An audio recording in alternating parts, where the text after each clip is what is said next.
Hi guys, welcome back to Freeze Drying Mama. I'm kind of doing a weird thing today with Reconstitution. We're doing mostly potatoes.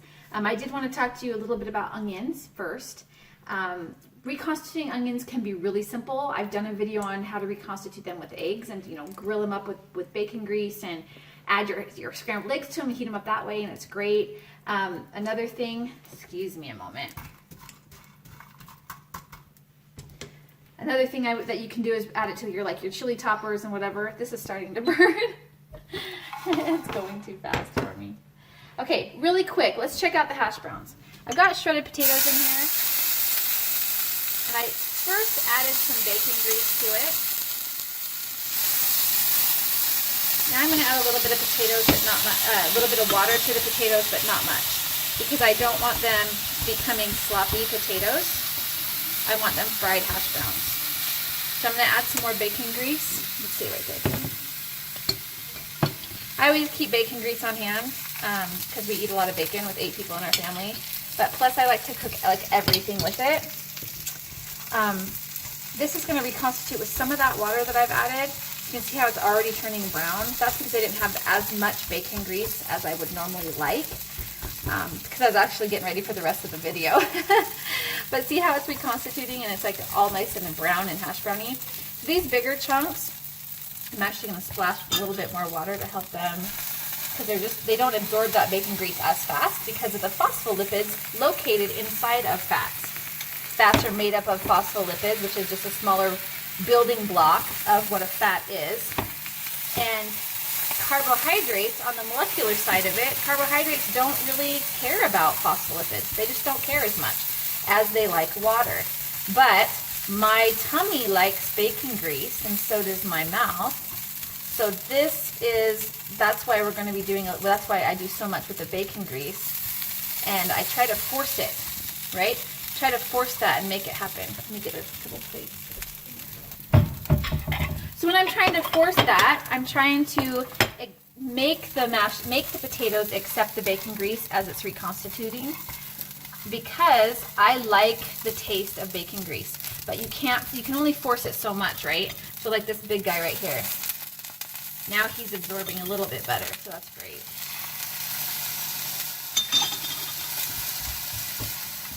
And you can, like I said, you can sit here and just reconstitute the potatoes with bacon grease. That's totally fine. If you're in a situation where all you have is oil, you don't have water, or all you have is water, you don't have bacon grease, it'll work. You just want to make sure you monitor how much you're adding into your pan.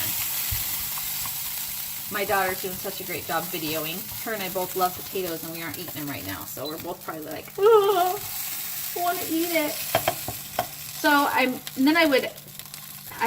salt and peppered that mess in there. You got some nice fun hash browns.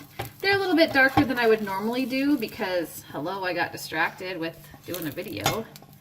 But, let me get my bacon grease out. But overall, you could eat those suckers with some ketchup. Let me grab some ketchup.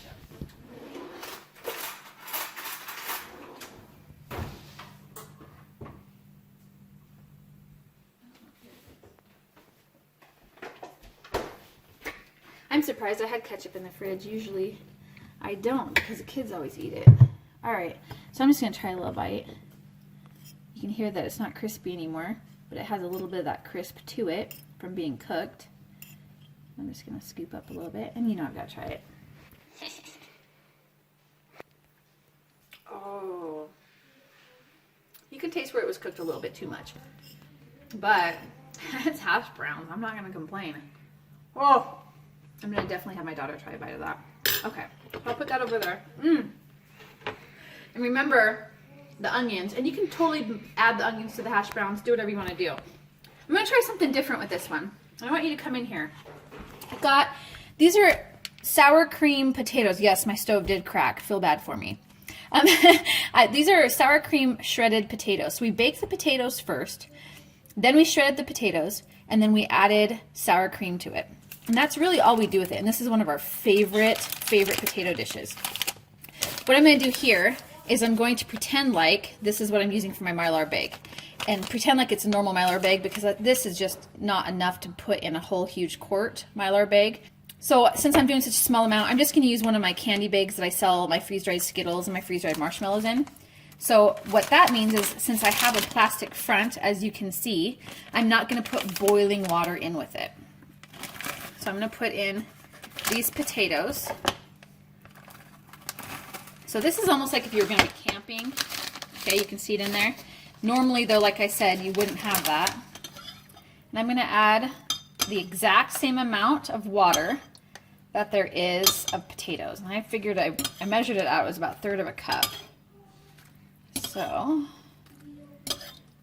I'm also watching the measurements over here on that thing. Okay, now we can watch it through this window. And we're going to give it a second. And we want this to be kind of sloppy because of the sour cream. And we're just going to let it sit there for a second. You can kind of see, what I like about these windows is that you can actually see as it's working. And this is exactly how I would do it camping. I would make sure that whatever item I have, if it's in the Mylar bag, I would match the water amount. Obviously, it might not be as much for something like pasta or something that has less of a liquid amount before I freeze dry it. But something like sour cream potatoes, it's almost like a mashed potato. So you want it to have nice and have a nice amount of liquid in there so that you can reconstitute it. All right, so now, and usually I would give it about 3 minutes in a bag, about 3 minutes, but since we're doing a video, I'm feeling it. I can feel where the potatoes haven't completely reconstituted, but the rest of it has. So I'm gonna open this up, and we're just gonna dump it right back in to where I got them from. Oh my gosh, I think your dad would die if he saw those. He loves those. Okay, so now I'm just gonna try a little bite. I'm getting potatoes all over the place today. Yes, yay, potatoes. And that's exactly how they're supposed to taste. Again, we just do sour cream and mashed and those shredded potatoes in there, and they come out just perfect. As you can see, that creamy constitution. Now, if I wanted, again, just to not add as much, and it'll get thicker. It will get thicker the longer it sits here because it hasn't had very long to reconstitute. But that's excellent flavor. So this is how I store my hash browns when I'm going to be cooking with them. I don't even need to throw them in the Mylar bags. These have been in here for almost a month and a half. And you can hear them. They're still crunchy. I'm going to have my daughter come a little closer so you can hear. They're still crispy. They still feel as dry as sand. And they don't have a Mylar bag in them. I'm not trying to keep these for long-term storage. These are simply to cook with. Like I said, I've got a plate over here of the hash browns. Use your bacon grease and your oil and stuff because you'll burn it like I did, and that was still even using it with that. And I preheated the stove. You can do them in a Dutch oven. You can do them on a cast iron pan. There's all kinds of stuff you can do. Now, if I was really getting all fancy, I'd add some onions to the sour cream potatoes, maybe throw them into a casserole dish. And they're really great. You don't need to, I mean, you could add like a couple drops, whatever, but what I'm going to use these for today is I'm going to put these on the boys as chili that they're having for lunch.